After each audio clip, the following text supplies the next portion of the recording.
శ్రీశైలం ప్రాజెక్టులో కొనసాగుతున్న వరద ఉధృతి కృష్ణానది ఎగువ స్థిరంగా వరద అన్నటువంటి వార్తని హైలైట్ చేశారు. ఇకపోతే రక్షణ ఎగుమతుల్లో నెంబర్ 1 కాబోతున్న భారత్ అన్నటువంటిది ఇక్కడ కూడా హైలైట్ చేశారు. రైలు బోగీలో మంటలు అన్నటువంటిది కూడా హైలైట్ చేశారు. మరోవైపు ఆయువు తీస్తున్న వాయువు అంటూ ప్రపంచవ్యాప్తంగా నిత్యం 2,000 మంది చిన్నారుల మృత్యువాత, కలుషిత గాలిని పీల్చడంతోనే బలి 2021 గాలి కాలుష్యంతో 80 లక్షల మంది మృతి, పొగాకు వినియోగం అధిక రక్తపోటు తర్వాత కాలుష్య మరణాలు ఎక్కువ, హెల్త్ ఎఫెక్ట్స్ ఇన్స్టిట్యూట్ నివేదికలు వెల్లడి.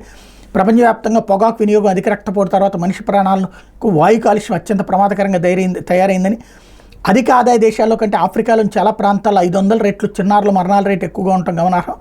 PM 2.5గా పిలిచే చిన్న కణాలు అంటే 2.5 మైక్రోమీటర్ల వ్యాసం కంటే చిన్నవిగా గాల్లో కలిసిపోయిండే వివిధ రకాల ధూళి కణాలు ప్రపంచ వాయు కాలుష్య మరణాల్లో 90% కంటే ఎక్కువగా కారణమవుతున్నాయని నివేదిక పేర్కొందన్నటువంటి వార్తని హైలైట్ చేశారు. అయితే వైద్య రంగంలో కీలకం కానున్నటువంటి మైక్రోబయాలజీ పద్మభూషణ్ డాక్టర్ నాగేశ్వర రెడ్డి GNLలో ముగిసిన సౌత్ జోన్ వైద్య విజ్ఞాన సదస్సు అన్నటువంటి వార్తని హైలైట్ చేశారు. అయితే DGP ఆఫీస్ సమీపంలో దారుణం, యువతపై ప్రేమోన్మాది హత్యాయత్నం, మెడా మణికట్టుపై బ్లేడ్తో దాడి, ప్రతిఘటించి యువకుడిని పోలీసులకు అప్పగించిన యువత స్నేహితులు, ఆసుపత్రిలో చికిత్స పొందుతున్న బాధితురాలు, సాక్షాత్తు రాష్ట్ర DGP కార్యాలయం సమీపంలోనే ప్రేమోన్మాది చెలరేగిపోయాడు, ప్రేమ పేరుతో యువతి గొంతు కోసి హత్య చేసేందుకు యత్నించాడు.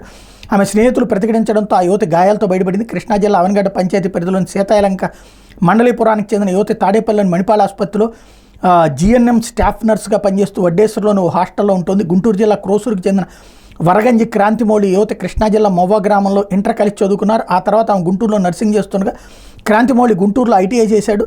ఈ క్రమంలో వీరిద్దరికి పరిచయం ఏర్పడింది. అప్పుడప్పుడు ఫోన్లో మాట్లాడుకుంటామని బాధితురాలు తెలిపింది. చదువుల అనంతరం తాడేపల్లి మణిపాల్ ఆసుపత్రిలో GNM స్టాఫ్ నర్సుగా యువత పనిచేస్తున్నారు. క్రాంతిమౌళి హైదరాబాద్లో ఉద్యోగం చేస్తున్నాడు. తరచూ ఆమె క్రాంతి ఫోన్ చేసి విసుగుతుండటంతో ఈ మధ్యకాలంలో క్రాంతి దూరం పెట్టింది. దీంతో కోపం పెంచుకున్న క్రాంతిమౌళి హైదరాబాద్ నుంచి వడ్డేశ్వరంలో యువత నివాసం ఉంటున్న హాస్టల్ వద్దకు వచ్చి ఫోన్ చేశాడు. యువతి తన స్నేహితురాలతో కలిసి చర్చి వద్ద ఉన్నానని చెప్పగా క్రాంతిమౌళి అక్కడికి వెళ్ళాడు.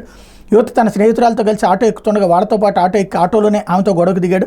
హాస్టల్కి వద్దకు వచ్చిన బాధితురాలు హాస్టల్లోకి వెళ్తుండగా జుట్టు పట్టుకుని మెడపై బ్లేడ్తో దాడి చేశాడు. పక్కనే ఉన్న ఆమె స్నేహితురాలు అతను గట్టిగా నెట్టివేసే ప్రయత్నం చేసింది. క్రాంతిమౌళి మళ్ళీ యువత మెడ మణికట్టుపై దాడి చేశాడు. అక్కడే ఉన్న తోటి నర్సులు ప్రతిఘటించి అతన్ని పట్టుకుని తాడేపల్లి పోలీసులకు అప్పగించారు.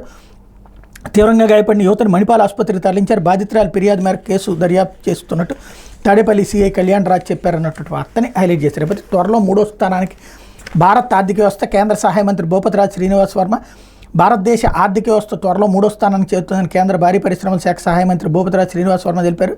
ఆదివారం VIP విరామ సమయంలో తిరుమల